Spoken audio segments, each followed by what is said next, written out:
Ustaz, bagaimana cara ikhlas yang benar-benar sesuai tuntunan Al-Quran? Ya, kita keluarkan surat Al-Ikhlas. Betul nggak? Cara ikhlas sesuai tuntunan Al-Quran, keluarkan surat Al-Ikhlas. Ya sudah. Apa itu ikhlas? Itu dulu cara ngajinya. Apa itu ikhlas? Apa itu ikhlas? Tulus. Apa itu tulus? Ikhlas. Ya, itulah. Saya tulis ini ya. Baik. Dari belakang kelihatan ini? Oh, bagus. Saya tuh suka kagum ya. Kagum dimanapun berada. Bukan hanya di sini. Kalau saya bertanya kepada yang paling belakang, itu selalu kelihatan. Padahal belum saya tulis. Ikhlas. Ya, ini ya. Tuh, pelan-pelan. Ikhlas ini dari kata akhlasa asalnya. Akhlasa, yukhlisu ikhlasan. Akhlasa, gini. Akhlasa. Akhlasa itu asalnya dari kata khalasa tambah a. Itulah cepat membahasnya, singkat padat. A plus. Ya, ini kan awalan ini a nih, tambahannya. Plus khalasa. Simpan a-nya dulu. Kita ke khalasa dulu. Khalasa itu asalnya sesuatu yang bening, yang enggak bercampur dengan apapun, yang murni. Makanya ini nih dalam bahasa Arab disebut dengan al-ma'ul khalis. Air bening. Bukan air putih. Kalau air putih apa? Susu. Air putih apa? Ya. Kalau yang coklat apa? Teh. Yang hitam apa? Kopi. Yang putih apa? Kalau ini air apa? Bening. Nah, ini khalasa namanya. Khalasa. Kalau dibawa ke pemilik pelakunya disebut khalis. Ya, misalnya ada yang namanya khalis. Maksudnya apa? Orang itu seringkali menyaring segala yang keluar dari dirinya sehingga selalu bening, bersih. Makanya kalau ada orang namanya khalis, kata-katanya nggak boleh kotor. Karena itu bukan bagian dari cermin kebeningan hatinya. Catat itu ya. Termasuk pandangannya jangan memandang yang kotor. Karena itu bukan dari cerminan namanya. Itu khalasa namanya. Kalau kita ingin berusaha menyingkirkan yang kotor, menanggalkan, ditanggalkan, digelincirkan, izalah, tanggalkan supaya yang bersihnya saja yang muncul. Maka tambahkan hamzah di depan kata dasarnya. Dari khalasa tambah hamzah.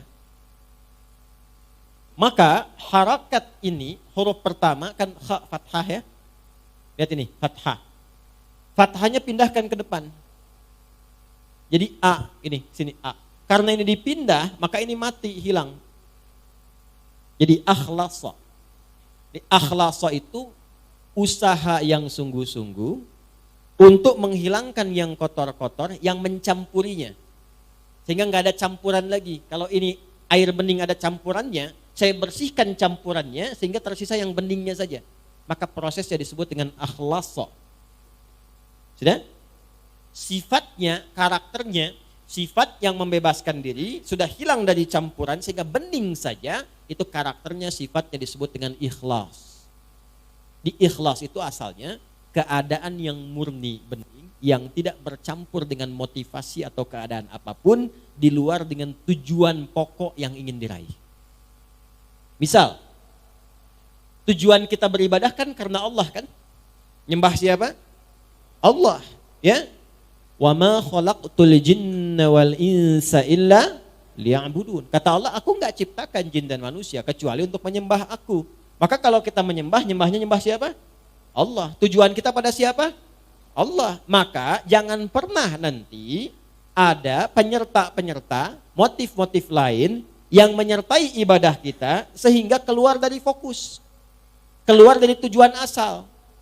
Karena tidak sedikit nanti ada orang yang ingin ibadahnya seharusnya dilihat Allah karena Allah. Ibadah yang dikerjakan karena ingin diperhatikan Allah sifatnya disebut ihsan namanya. An ta'budallaha ka'annaka tarahu fa illam takun tarahu fa innahu yarak. Hadis Muslim, hadis yang ke-8. Engkau berusaha menyembah Allah dan merasa diawasi sekalipun engkau tak mampu melihatnya. Itu ihsan namanya. Nah, ibadah yang ingin dilihat oleh makhluk bukan khalik disebut riya namanya. Riya. Imam mimpin. Bismillahirrahmanirrahim. Alhamdulillahi rabbil alamin. Maghrib, bagus. Bapak komen setelah sholat. Masya Allah Ustaz, tadi bagus sekali suaranya. Mudah-mudahan Ustaz dijaga. Isya ditambahin cengkoknya dikit. Karena pujian tadi. Alhamdulillahi rabbil alamin. Misalkan, karena tujuan untuk didengar oleh orang yang tadi. Atau ingin kelihatan oleh yang lain, saya pun bisa sholat berjamaah. Maka ingin dilihat disebut dengan riya, ingin didengar disebut dengan sum'ah. Itu yang menggeser dari ihsan.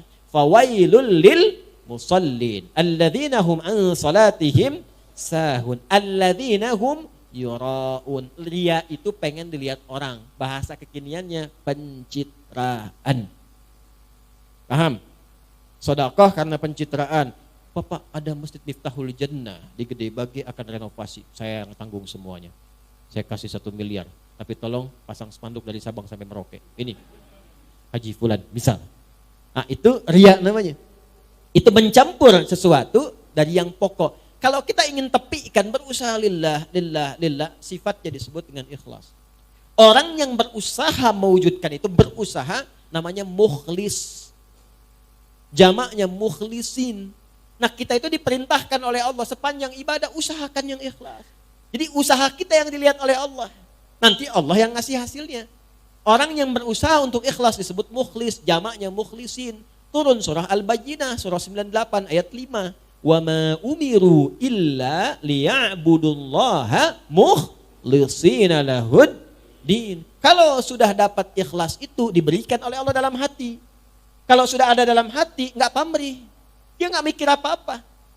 Yang penting Allah ridha. Jadi walaupun dia ngasih ketahuan orang, dia udah gak peduli dengan orang. Jadi ada level seperti itu ada. Sudah gak ngaruh, mau muji, mau enggak. Kadang-kadang dia potong. Akhi, wah antum itu, udah. Itu mah rezekinya dia aja ditipin Allah sama saya. Kalimat itu sudah nyaman. Tertanam dalam jiwanya, fokus tujuan ibadah hanya lillah. Kalau sudah Allah berikan sifat ikhlas itu berubah dari mukhlis menjadi mukhlas. Ada ikhlas, ada mukhlis, ada mukhlas. Mukhlis, ada mukhlas. Kalau sudah mukhlas, maka tingkat ini adalah tingkat di antara yang tertinggi dari hamba Allah yang sulit ditembus oleh setan. Jadi setan itu kalau sudah ketemu orang mukhlas, dia sudah give up. Nyerah dia. Memang dia masih menggoda untuk menunaikan tugas gitu kan.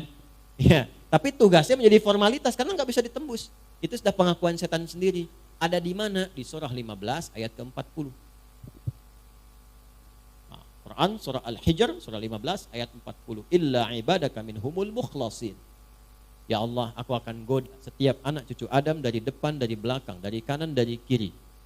Di kanan, kiri, depan, belakang itu setan datang. Ya, kenapa enggak dari atas? Karena atas itu adalah bagian dari Allah untuk memberikan bimbingan lewat malaikat. Kenapa enggak di bawah? Sudah dikubur.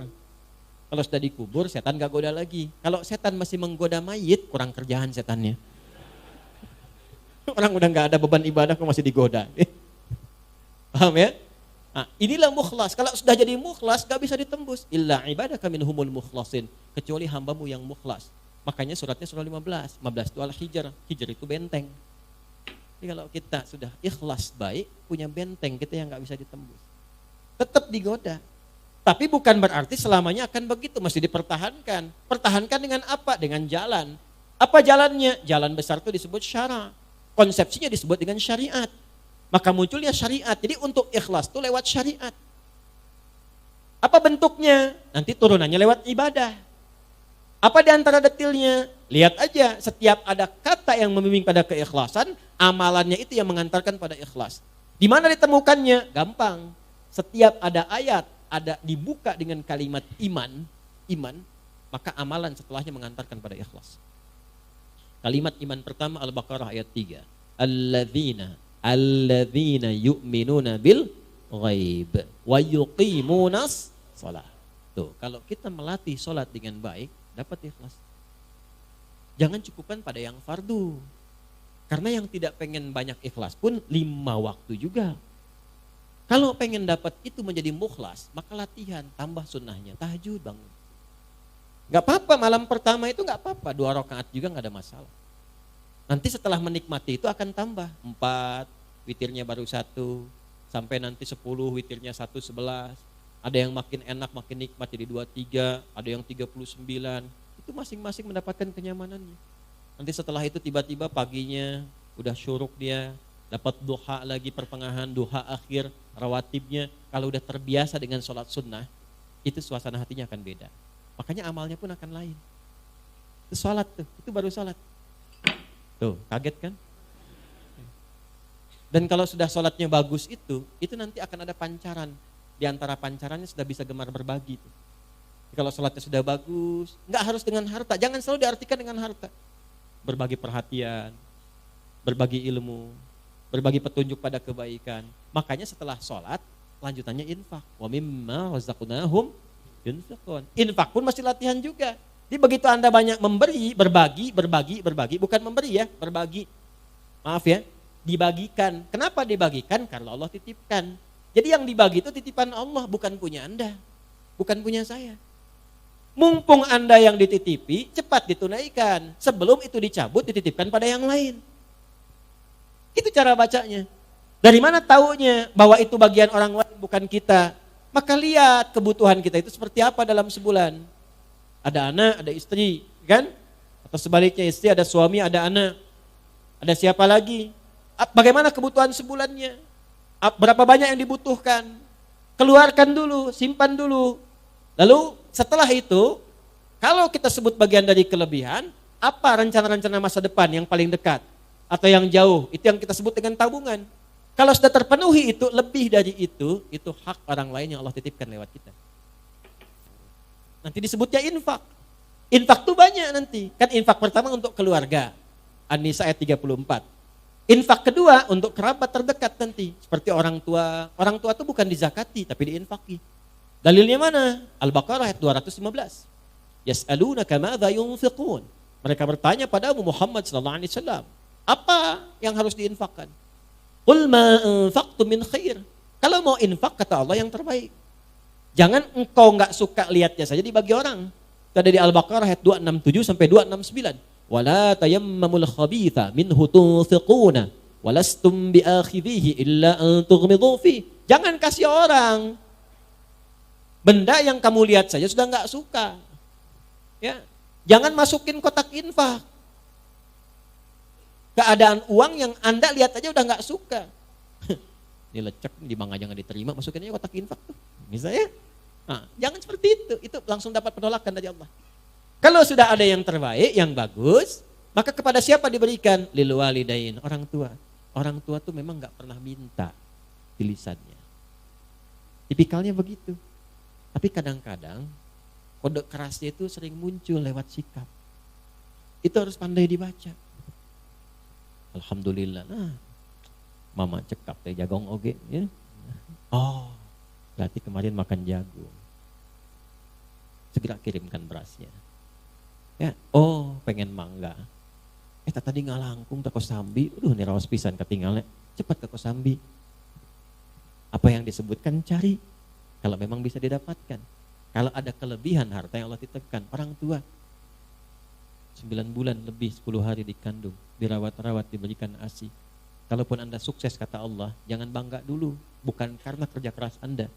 Mungkin itu tangisan ibu Anda yang sering berdoa kepada Allah. Minta anaknya jangan seperti saya ya Allah. Mungkin itu keluh keringat ayah Anda yang dulunya ke sawah, serabutan, minta sama Allah, ya Allah, tinggikan derajat anak saya. Jadikan dia lebih nyaman. Gak apa-apa saya begini ya Allah, yang penting anak saya nyaman tidurnya. Kuliahnya tinggikan, sekolahnya tinggikan, berikan derajatnya.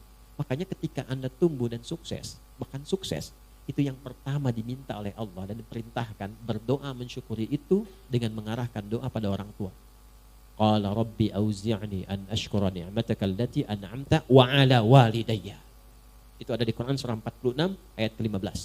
Kalau Anda merasa udah usia 40 tahun bahkan udah sukses, udah hebat, jangan membanggakan usaha Anda, kata Allah. Mungkin itu saham terbesarnya adalah amalan orang tua Anda. Maka dari itu, kalau belum mampu memberikan sesuatu yang, ya, kalau membalas itu nggak mungkin. Yang bisa dilakukan adalah memberikan kasih yang sekiranya mendekati apa yang bisa dilakukan. Ada seorang anak mengatakan pada orang tuanya, setelah dia memberikan bakti luar biasa. Ya, jadi ini kisah nyata. Saya tuh dulu waktu 90-an tuh masih banyak buku-buku bagus tuh. Sekarang tuh sudah nggak banyak maknanya gitu ya. Semua dicetak aja gitu. Ya, dulu tuh berkualitas buku-buku, banyak kisah-kisah orang soleh, 40 kisah orang-orang soleh, banyak sekali. Ada seorang ayah sakit, dirawat oleh anaknya, sampai luar biasa maksimal. Disuapin seperti diperlakukan ayahnya itu, seperti diperlakukan saat ia kecil. Ya, ke toilet, diantarkan, dibersihkan kotorannya, macam-macam lah. Sampai satu kali anaknya komen, "Alhamdulillah ayah, aku telah bisa membalas jasa-jasa ayah, perawatan seperti ayah telah merawat saya waktu kecil." Apa jawab ayahnya?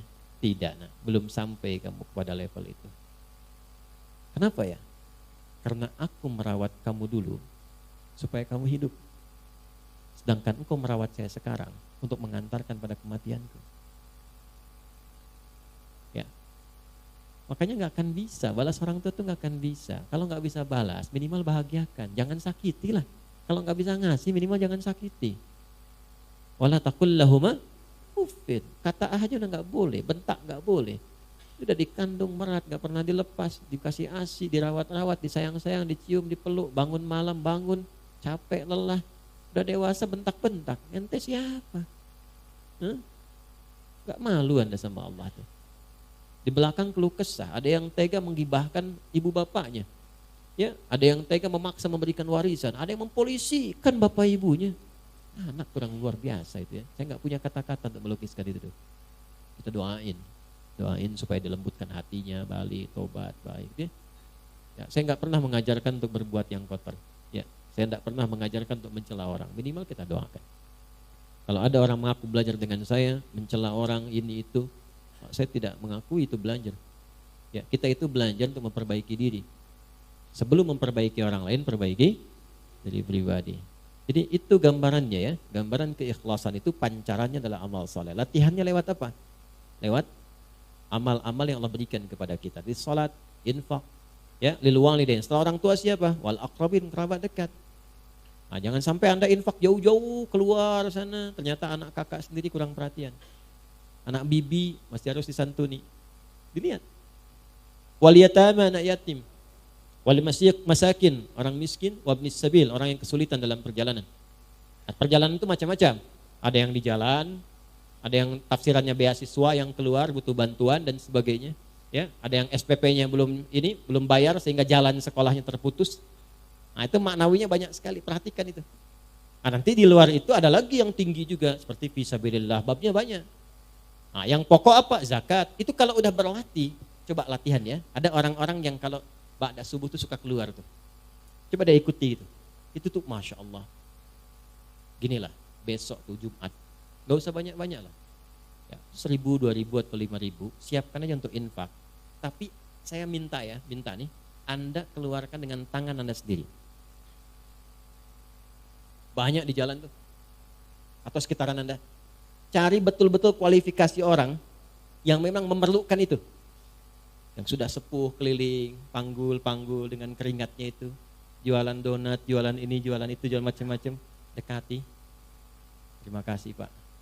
Mohon maaf, ini ada titipan loh, titipkan lewat saya. Memang enggak banyak, cuman tolong doakan aja Pak ya. Saya diberikan kesehatan, kebaikan. Anda berikan, itu perhatikan bagaimana yang keluar di lisan mereka. Mudah-mudahan Acep sehat, dipasihan rezeki berlipat, keluarga itu tuh mahal sekali, mahal. Dan itu bisa menambah motivasi Anda untuk besok berangkat lagi. Coba sesekali deh mendapatkan doa dari orang-orang seperti itu. Itu mustajab sekali. Nah, mungkin usaha Anda sukses itu dari doa orang-orang seperti itu. Bukan karena hebatnya Anda, karena kan yang punya rezeki Allah. Bagaimana Allah bisa menggerakkan semua rezeki itu dekat dengan Anda? Jangan dikira mudah begitu saja. Kalau cuma begitu, Qarun lebih jagoan. Qarun tuh mengatakan, komen pertama Qarun yang di-dislike oleh semua generasi setelahnya, walaupun diviralkan. Apa dia katakan? Ini karena ilmu saya. Ya. Maka Allah nggak suka. Diadakanlah likuifasi, ditenggelamkan, dilumat ya dengan tanah sekalian, dengan semua harta-hartanya. Gitu.